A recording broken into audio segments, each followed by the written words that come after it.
So what we're going to do now is remove this one piece of masking tape. Just pop that cowling off there so it doesn't get in the way. One piece of masking tape on the top of the fuselage here, and this is a very fine thing to do, and something that can easily go wrong and mess up what you think is a beautiful paint job. Really, the painting isn't finished until the masking tape comes off. Now, one thing that happens here, because the paint goes over the edge of the masking tape in order to get that nice clean line, is the risk that you have when you pull off the masking tape is that you actually peel up the paint. So what I like to do is cut very finely along the edge of the masking tape, just to really, it's almost not really cutting, it's more of a scoring, I suppose. And if I can get it right in a nice clean line, then when that piece of masking tape comes up, then that will pull up and we'll end up with a nice clean line. And if I don't get it right, then what'll happen, the risk is that what can happen is that I can actually peel up some of the paint, which would be a real shame because it's such a nice paint job. So I'm just gonna get in here with the knife point right into the edge. Good lighting is essential here, and just run that knife right, so I'm not on the masking tape, just past the edge of the masking tape. And like I say, it's more of a scoring, so that when it comes up, it has a place to break and doesn't hopefully pull up the paint. Now, on the other hand, I don't really want to cut. I don't want to cut the wood, so I really, it's trying to be very careful and just score the paint, not cut all the way through to the wood. And then hopefully, now if that's worked out well, and we're going to be very, very careful, step by step, I'm going to pull this up very, very slowly, keeping an eye on every second on that little edge there, which is coming up. The scoring is working well, but keep an eye on every step of the way, just to make sure that I don't end up peeling the paint up from the good side of the masking tape, which so far is working.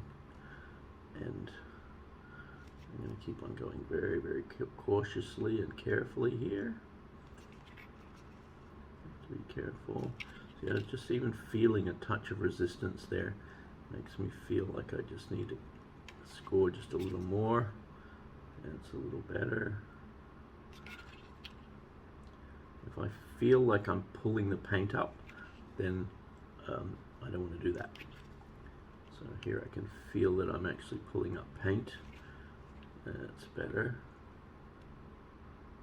Okay, there we go. And there's, I think, a bit of resistance here.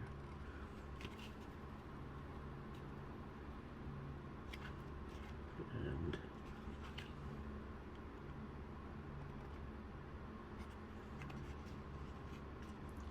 so it's a little tiny bit of leakage underneath the edge there, but once I paint the brown, you won't really see that.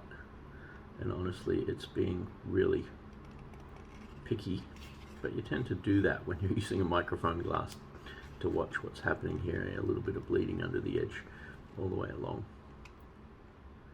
Just a touch, just the finest touch. Possibly, let me just see how that goes. Yeah, that would be a little bit too much, especially over here on this one edge. Kind of disappointed in how much bleed there is there.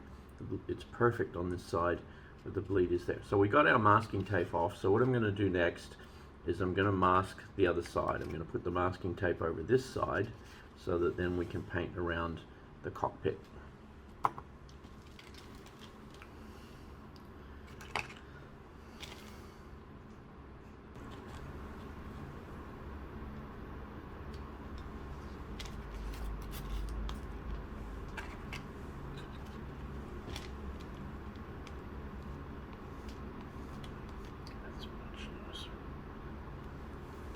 Oh yeah, that's what I wanted.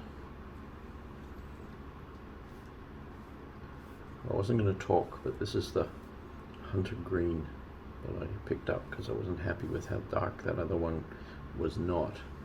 And really, I love this. This is just beautiful. This is what I was looking for. So, oops, be careful not to get some on the back side there.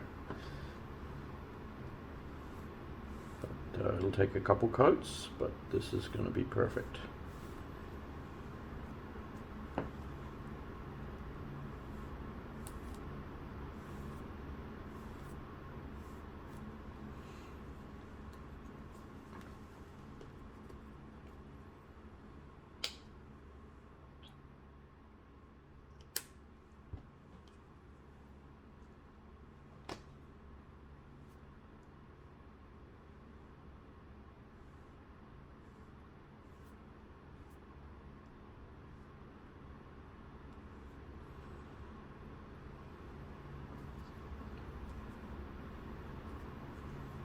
Yep, don't overdo it. That's the key.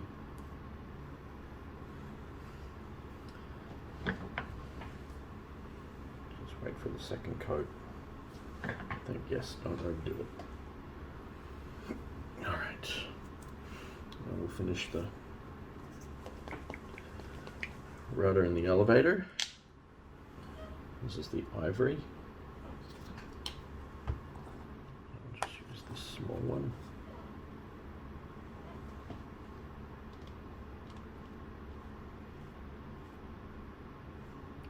So much easier to get a nice smooth coat with the foam brush.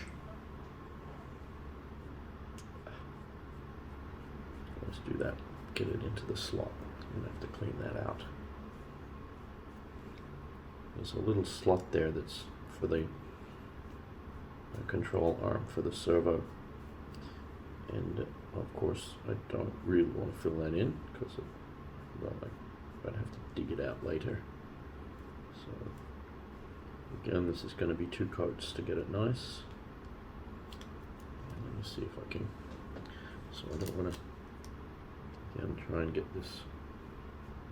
Pretend to get it perfect the first time around. I want it too thin though. I need a reasonable coat.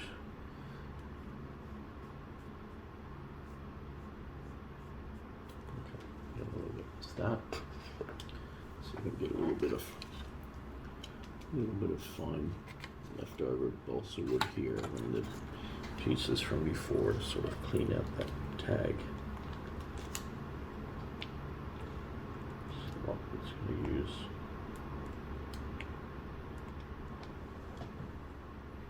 That's going to need a little bit of knife work. That's okay. I'll fix that later. All right, what's next? Elevator flaps. Notice that I'm not pinning it. It seems, you know, and it was a judgment call, but after probably the second coat of undercoat, the elevator in particular has firmed up. And so I found that I wasn't getting the twisting and warping when it was drying that I had been seeing when I put the first coat of undercoat on, and maybe a little when I put the second coat on. So after that second coat, I think we're pretty good that that the elevator, or that the painting isn't, you know, well, I mean, that's the point really. The paint isn't going through, isn't getting through to the wood, because we've got a good seal with the second coat of undercoat. It's not going through to the wood, and it's the wetness on the wood that causes the warping. So I think everything comes together to mean, hopefully, if we got it right after the second coat of undercoat, that we don't need to do any more pinning to keep it right. I'm using the pins here just to hold the pieces, so because otherwise my fingers are getting over the painted surfaces after I do the painting. It's really just for keeping it in place. It's not for pinning it down to keep it smooth. So now I need to find the silver. It's the last piece left. The silver onto the back of the wheels. Do that now. Just a few drops. There's not really much required for this. I'm still using the paintbrush for the silver.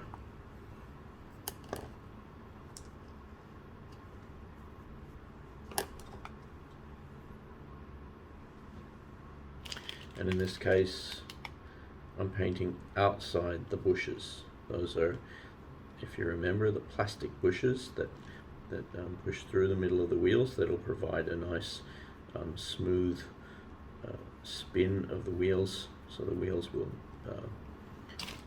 work properly as wheels, and not just looking pretty, but actually functional, because if all goes well, then this thing should even be able to do takeoffs and landings. And so the wheels will need to work. So this is our first coat. The silver really does take a bit. I'm going to probably, like I've done 2 coats on the other side, I'm going to do 3. I think I'm going to, just how the silver is coming through here.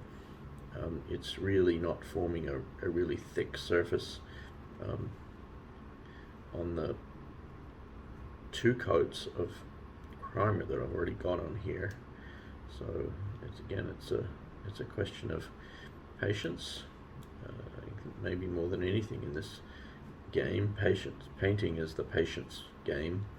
And for those of you who decided, who probably aren't even watching this, to skip ahead and just get on with building the model, well, in some ways you're missing kind of part of the fun, but you'll also be far ahead in terms of a gorgeous looking model that'll look nice, like I said before, even without painting. But in my mind, the painting is really, I don't know, just really adds something. I think I'm just going to put a little bit more onto that rudder there. It just doesn't, it's not smooth. Just not happy with how smooth that is. So after it's dried, just a touch, just pop a little bit more of that ivory. Just try to get some smoothness.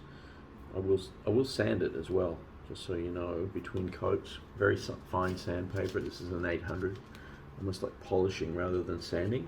But sanding each piece between each coat is actually quite important. I'm not getting any warping there. No, that's fine. All right, I need to stop mumbling. I know you can't hear me if I mumble. So that's all the first coat of paint done. That's what I wanted to achieve at this point, and I'll probably film a little bit more when I am getting to the end of when I've got it pretty much how I want it to look.